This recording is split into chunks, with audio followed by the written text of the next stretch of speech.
vždy vybaví, to pre neho nie je len tak. Všetko beží hladko, bez stresu a v kľude.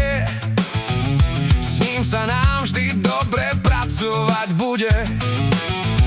A na čele stojí ten náš správny boss, Erik Maxim, líder, čo má na úspech nos. Vizionár a mysliteľ, čo dáva veciam zmysel, aby každý v týme len na víťazstvo myslel.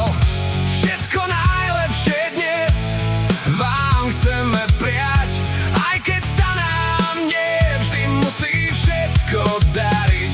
Práve v ťažkých časoch, keď skúša nás svet, musíme držať spolu, inej cesty niet.